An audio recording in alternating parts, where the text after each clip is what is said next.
a 25-year-old 6'1" point guard from California who had gone to Waldorf College in the USA. A frenetic defender who also has a decent outside shot and can drive the lane. Number 22, Karl Dehesa. Welcome back to the Fresh Outlook Basketball Symposium. I'm your host, Coach Johnny G. And like I said, I'm here to inspire, motivate, and actually give a fresh outlook in today's basketball world. Today, we got a great guest. His name is Karl Dehesa from Southern California, but now a pro basketball player in the Philippines. I had a chance to work with Karl in the summer of 2005 when we took a group of local Phil-Am high school players, brought them to the Philippines and competed against some local colleges as well as high schools. So with no further ado, I want to introduce Karl. Karl, if you could just, give us a background about where you're from, obviously, a small piece about your journey in Southern California to playing pro ball in the Philippines. So let me know. What up, Johnny? Thanks for having me, man. I love what you're doing with the show. Keep it going. A lot of people need this. It's serving to inspire and just, motivate people to chase after their goals and their dreams. So this is dope what you're doing, man. I appreciate this. And my career, I started playing basketball when I was 10 years old. But yeah, I would fast forward all the way to our time in together with Showtime. We were able to travel. Man, that was one of the best experiences I've had as a kid. I remember vividly, man. We're able to come out here and compete against a lot of players our age and a little bit older. You know what I mean? Got a first taste of real Philippine basketball. I think we got to play FEU, Lyceum. I think we played LaSalle. A bunch of schools, man, and physicality was crazy, and these guys were good at that time. So, we got a first taste of it. And, after that, I knew exactly what I wanted to do, and that was to come out here and pursue that career. Yeah. I know that, I know you played, I believe, St. Anthony. You played at St. Anthony High School out in Long Beach. Mm-hmm. Yeah, I remember, the way you were, hardworking, tough-minded. You were barely developing your passion, but I could see that in, what you wanted to do and where you wanted to go. But, if you could talk a little bit about, your journey after St. Anthony's in Long Beach, and then you're going to JC, and then obviously, I think Waldorf College. How was that in terms of how that prepare you to where you're at now?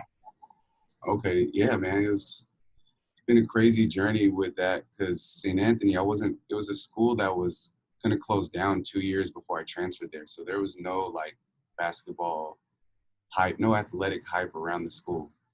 So we ended up, my 2 years there, we ended up getting to the CIF semifinals. I got first team all CIF. I earned awards. I was able to play a lot after coming from St. John Bosco, where, they had, it's a top athletic program over there. Yeah. But I was very, very highly recruited in high school. So I ended up taking a year off, and I ended up going to Santa Ana JUCO, Santa Ana Community College. We were playing against, Irvine Valley, Saddleback, Riverside, Cypress, OCC, top. It's probably the top JUCO conference in California. Yeah. And we were pretty good.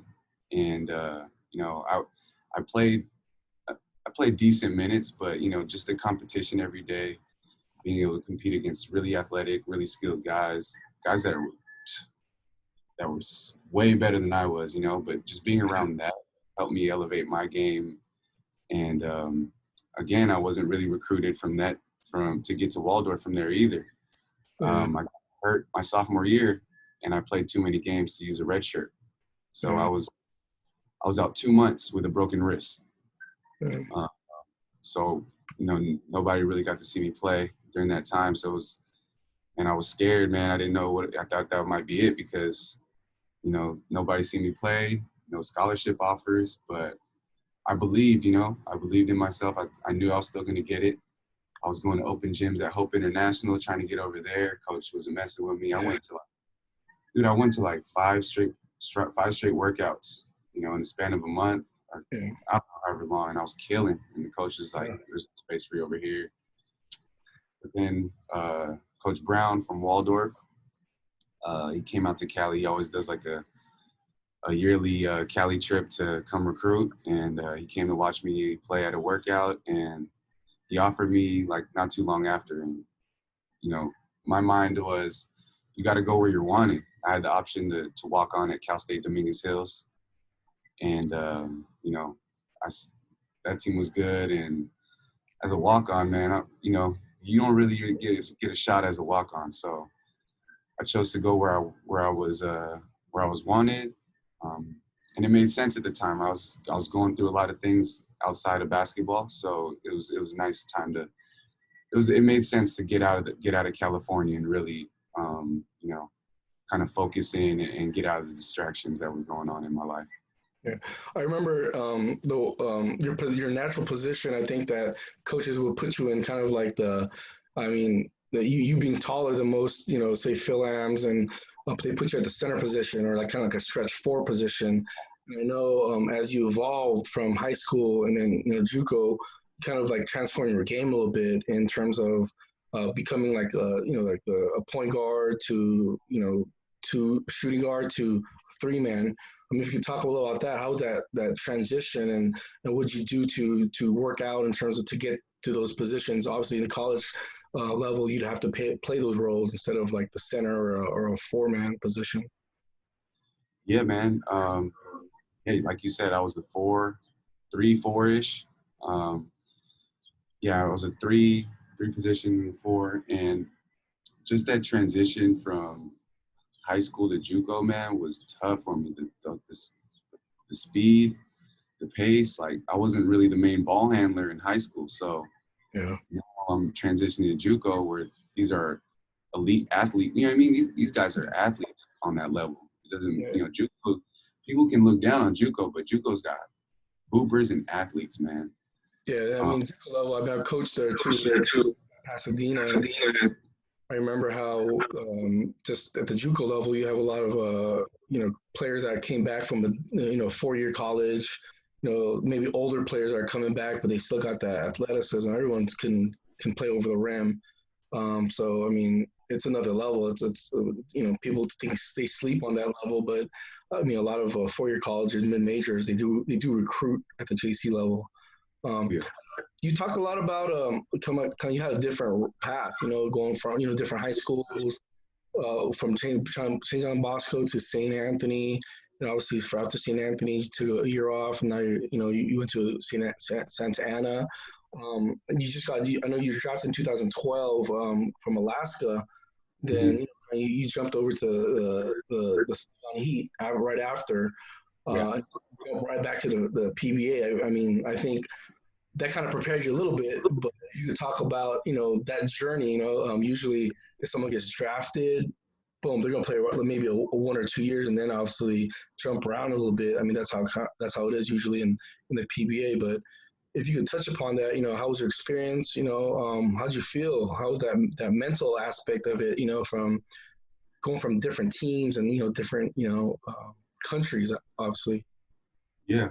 Um, I was drafted 2012, man, and I didn't know this at the time, but when you get drafted outside of the first round, you're not signed automatically. You still got to try out. So Yeah, I'm drafted, but I'm not signed. So yeah, that's one thing these guys got to know trying to come out here. You got to stay ready. yeah. Prepare for anything. But yeah, I didn't get signed. I was there for a month and a half practicing every day, and no pay. You know what I Yeah. mean? And I got a baby on the way. So the Wow. amount of shit I was going through at that time was crazy. Um, so yeah, they fired me. I mean, they didn't fire me, but they let me go. And it goes about maybe 2 weeks later, well, maybe a month. A month later, Saigon Heat decided to come to the Philippines looking for Filipino imports. And between that time, I'm still working out. You know what I mean? And of course, the stress is there, knowing that my daughter's on the way. I got to provide. So only thing I can do is control what I can, and that's still continue to put my work in, working out every day. And when that workout came, there were 60 guys in there, Damn. and they're only picking one. They already got their 2 Filipino imports they wanted. They got Jai Reyes and Phil Morrison, so they're looking for that one left. And 60 guys were in there. It was a 2-day tryout. They wind it down to 10 for the next day, so I made it to that 10, and I just stood out, man. I was killing. And Coach Rab, rest in peace, the head coach at the time, he went in there looking to get somebody else, and I turned their heads, and they chose me, and they offered me that weekend. So that was a huge blessing, man. And God's timing for sure. You know what I mean? It was one of those things where it's like, you don't get that one thing that you wanted, which was a PBA, and something better opened up, because, I wouldn't have got that type of money if I stayed in the PBA and settling for a contract from there. Yeah. And I guess after, I believe it's a Southeast Asian basketball league, right? Or Asian. Yeah. It's a fun league. Okay. What style? I mean, what's the style over there? I mean, in that conference or that league? So I was representing Vietnam. I was in Saigon for 6 months. I played there for 6 months, and then we traveled to Thailand, Singapore. They all have teams. Singapore, Indonesia has a team, Malaysia. Now Hong Kong has a team, Macau. So it's grown. Yeah. And, it's the closest thing as an overseas player to feeling in the NBA. You know what I mean? You're traveling city to city. Gyms are packed. You know what I mean? There's real fanfare. Like, you feel like you're in the NBA. You know what I mean? You're traveling. Bag on. You know what I mean?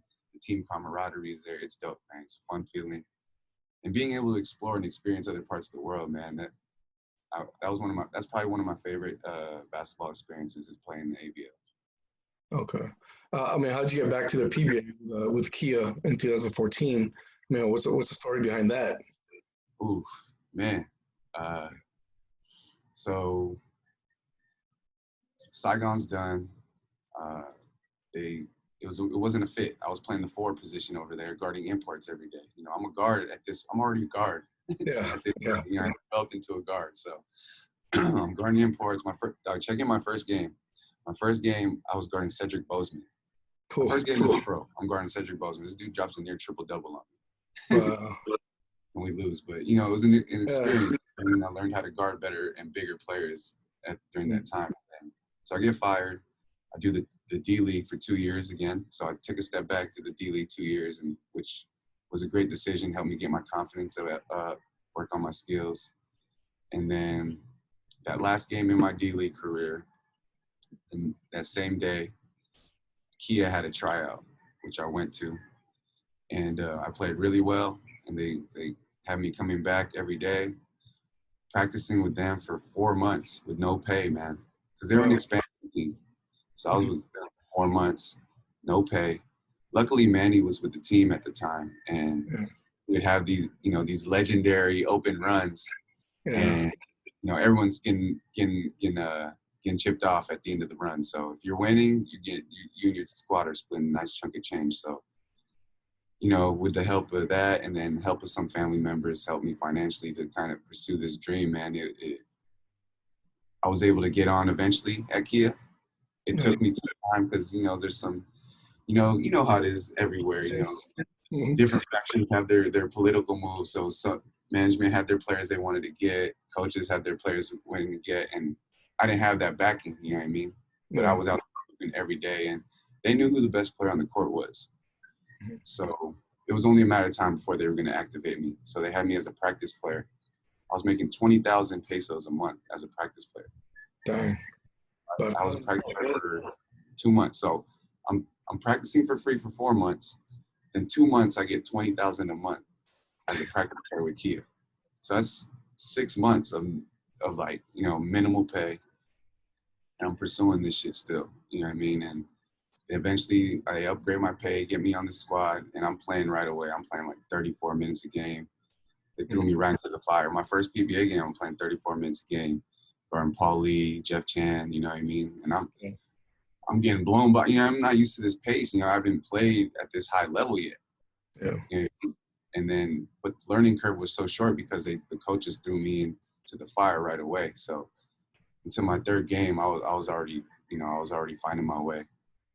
Yeah. So what led you to now? I mean, before the whole pandemic, Corona pandemic, you're doing 3-on-3 professionally worldwide. I mean, how'd you get into that? And then, I mean, what's your take? I mean, because obviously it's kind of I would say in its growing stages. I would assume worldwide. I mean, how's your experience? And yeah, how'd you get into that? Man, it's been a dope experience, man. Being able to travel the world. I went to Europe twice last year. Never been there before. But my first experience was in 2015. Coach Eric Altamirano asked me to join, and I was teammates with Troy Rosario, Calvin Abueva, and Vic Manuel. Really good players, man. We had a squad, so we were able to go to Abu Dhabi and compete, and it just opened my eyes to the sport, man. It's huge in Europe, and it's so fun, man. You don't have no coach. It's just players out there controlling everything, and it's really creative sport, man. The Yeah. court open, and it's so opposite from the 5-on-5 game. You know what I mean? It's kind of like the movements are different. You know what I mean? The strategies are different, and it's kind of like you have to unlearn the 5-on-5 game and relearn 3x3. It's totally different, man, and you can't do both. Yeah. You have to do. If you want to do 3-on-3, it has to be all 3-on-3 because a lot of the shit that you're doing on 5-on-5 won't translate. You know what I mean? With the Mm-hmm. certain type of cuts and movements because it's a shorter court. Mm-hmm. So it's just like last year was really a good learning experience, and I was really ready to take over this year with it. But this whole shit happened. But next year we'll pick back up. Yeah. I mean, if we're going to switch gears right now in terms of like player development, I mean, what are you doing right now? Obviously, in being locked down, if you were to talk to all basketball players out there, even college players who are looking to play overseas, what do you recommend to develop? What kind of skill set? Also strength and conditioning. Like, what do they need to do to prepare themselves? During this downtime. Strength and conditioning wise, man, you got to be super like conditioned. You know what I mean? The heart has to be, your breathing has to be on point. You know what I mean? Because it's so hot out here. You got to be able to control your breath and really, really, push yourself in the States and train so you can prepare for this heat because this heat is different. When I was preparing out here to come out here, I was training with a hoodie on and sweats every day just to prepare for that heat. And it didn't really help. It did what it could when I was there, but it's still that's the adjustment as well. But then just really hone in on your skills. Your dribbling. Get your handles tighter. Just work on everything. Jump shot. If you're a guard, you can't miss, man. Yeah. As a as a Phil Foreigner, you're held to a higher standard. You can't come out here half step it. You need to come here right from the gate and dominate. That's what it is. Because being a Phil-Am, you're looking at someone who's had all the resources growing up. You know what I mean? You're looking at somebody who is entitled. You know what I mean? Yeah. You want to come out here and prove yourself. You want to come out here. They're not going to give it to you. You got to take it. So that's what I can say. And it's being mentally tough. Yeah. You talk a little bit about like the local players in Philippines and I mean in general, like in Asia. I mean I would say they're fighting. I mean they're fighting for spots, and obviously they have a different mentality because it's their family. I mean if a Phil Am or a Phil Foreman comes there, I mean what's their second option? They just go back home and live the life that they were previously. I mean, what mentality should you have? I mean, there's the mental, the physical, and then what attitude should you have if you're looking to go to Asia and play pro ball? I mean, if you could touch upon that. I mean, a lot of misconceptions. They just see the glitz and glamour, but they don't see the grind and all that mental stuff. I mean, So I mean, what's your advice? On that topic. Mm-hmm. What I can say is prepare to be ostracized. You know what I mean? Prepare to, especially if you're on a team without any other Phil foreigners. You know what I mean? Prepare to be ostracized. But don't let that affect you, man. Still, you got be a killer on the court, but then off the court, you know what I mean? You know, keep it light, but at the same time, you gotta kind of watch your back. You know what I Yeah. mean? Because dudes, dudes can get shady out here. You know what I mean? That's just to be real. That's with anywhere. You know what I Yeah. mean? Um, but what I can say is just, you know, just really just do your thing on the court, and you know, at the same time get yours, but then you gotta be able to distribute the ball as well, especially if you're a guard, man. Just that's just off my experience. You go and get yours, but at the same time balance it out with, you know, distributing the ball, talking it up on defense, just being a good teammate. That's all I can say. Being a Yeah. good teammate. These Yeah. coaches look for high character guys. Yeah, yeah. I mean, a lot of say off the court type of intangibles, right? You're talking about character. I mean, that's important. I mean, that's something that we teach as a coach. I teach a lot to my players.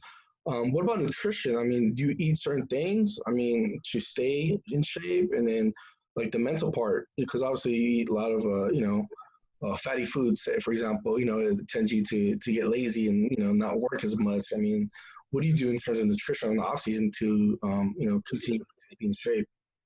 With me, a lot of fruits, a lot of veggies, um, you know, some meat here and there. I try to, you know, I was vegan for 2 years, and it served me at that time, but now it's with all the travel and stuff, it's really tough to keep up with that. I found myself losing a lot of weight, but with doing that, it helped me understand food more Yeah. and energy it brings you.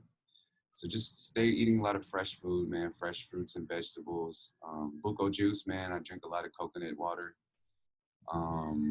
Yeah, just having a healthy balance of just no processed foods, pretty much, man. That's what it is. No processed foods.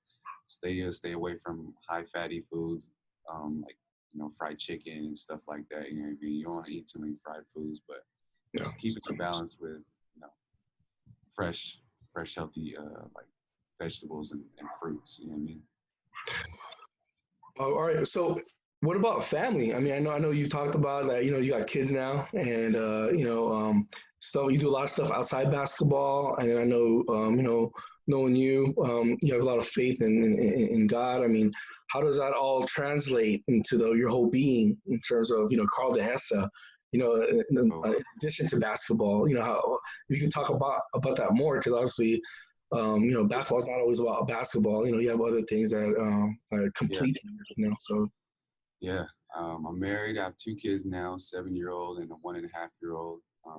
Outside of hoop, outside of Align, growing Align, they take up most of my time, and it's been a joy watching my daughter grow and watching my son grow as well. And she's starting to pick up the ball, and she's starting to get really skillful with it, and I'm starting to see something there, and it's yeah, nice to her develop, man. And I'm really excited to work with her, and that's what got me into, you know, this training and coaching world now. And I'm still trying to get better with it and develop my own little rhythm, my coaching voice, and everything. And it's fun to kind of transition into that space now. I never thought I would, but it just made sense for me. You know what I mean? yeah. Yeah, I mean, it's rewarding, right? I mean, when you're coaching and then you see the progress, and then obviously, you love the sport, and then it also touches your heart when like your daughter is learning and then loves it as well. So it's kind of more motivation for you. So the line, like you talk a lot about that, and you doing trainings, but then it's more. There's more out of it that you want to convey to other kids, and obviously your movement. I mean, if you talk about what's that mean, what is a line, and what are you doing to use basketball as that platform? Yeah. Align is, I coined it, connecting the mind, body, and soul on the journey towards one's goals. So my take is that, you know, in order to achieve at a high level, right, and to attain these goals, you know, everything's got to be in sync. Everything's got to be aligned, right? You can't have these goals of being a pro basketball player, but you're not working on your game. You know, and you can't have these goals as a pro basketball player if you're telling yourself that you're not good enough. You know what I mean? If you're believing outside forces are telling you that you're not good enough.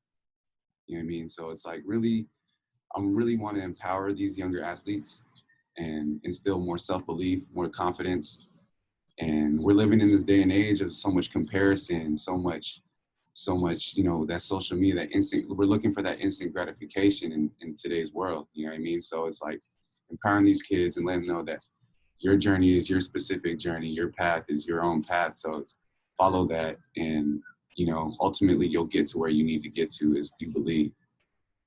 Okay. Man, great. I mean, more power to you. I mean, hopefully you continue to go down that path and obviously inspire the youth basketball players out there who want to get to your level.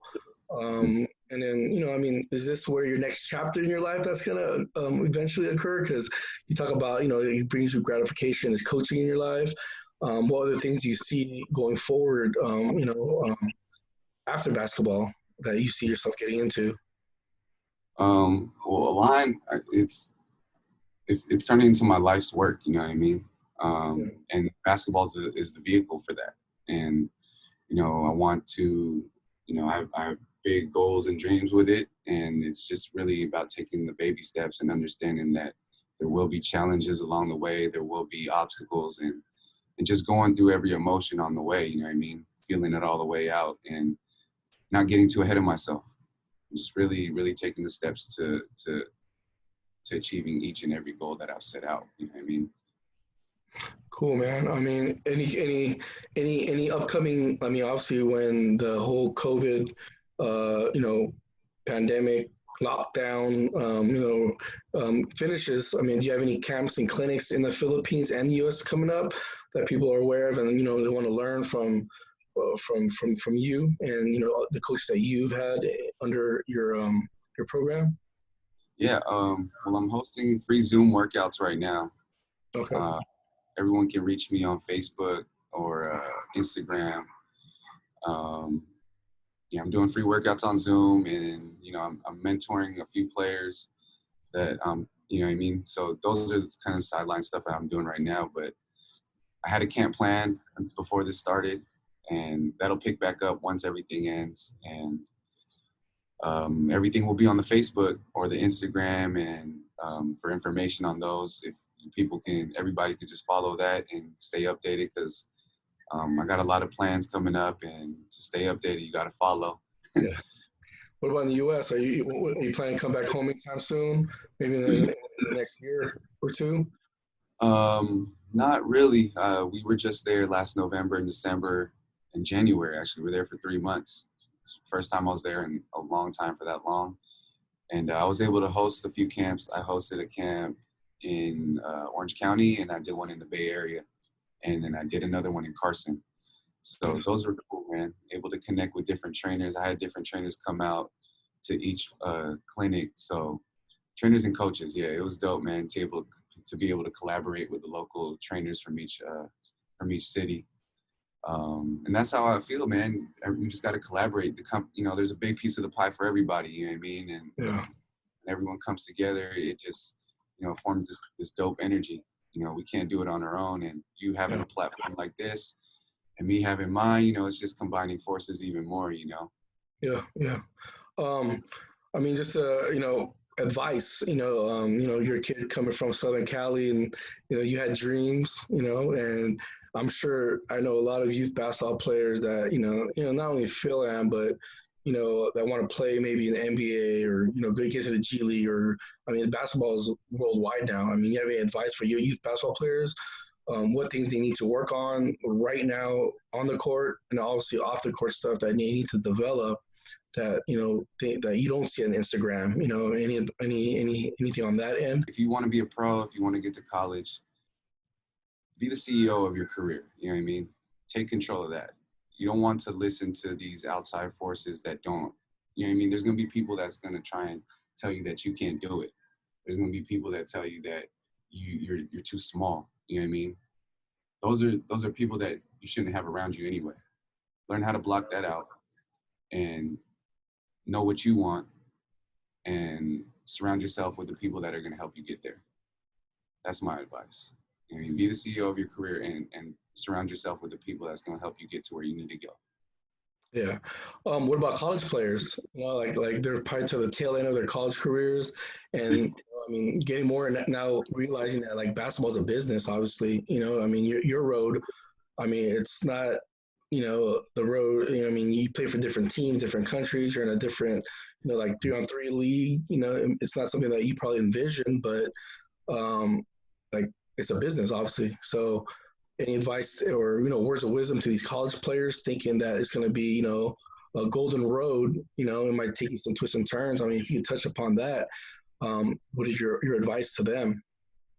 My advice would be to always stay ready, and that's mentally sharp and staying sharp with your skills.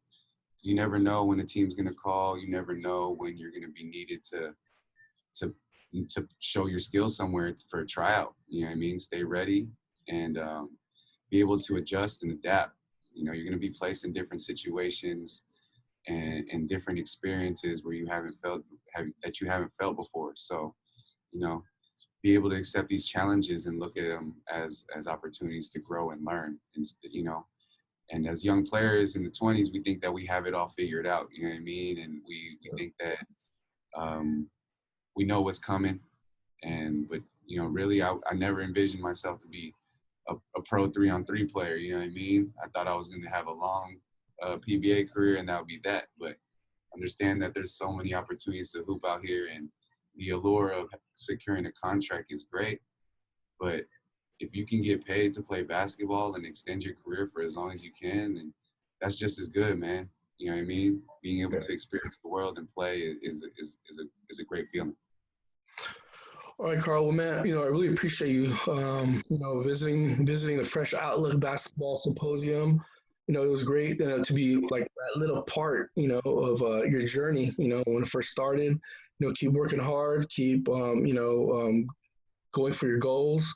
I'm proud that you got a family now. You get to see, what's a family life's about. But man, much props to you. Continue to grow, align. Any last words? Thank you for doing this, man. I appreciate this opportunity.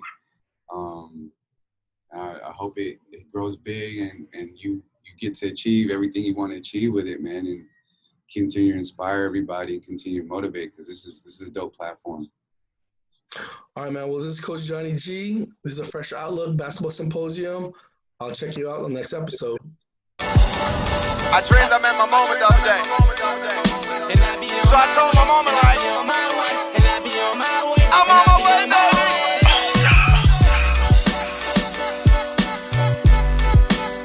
And I be on my way, and I be on my way, and I be on my way, on my way. Road to the riches, 100 miles an hour, trying to make it to the top from the bottom.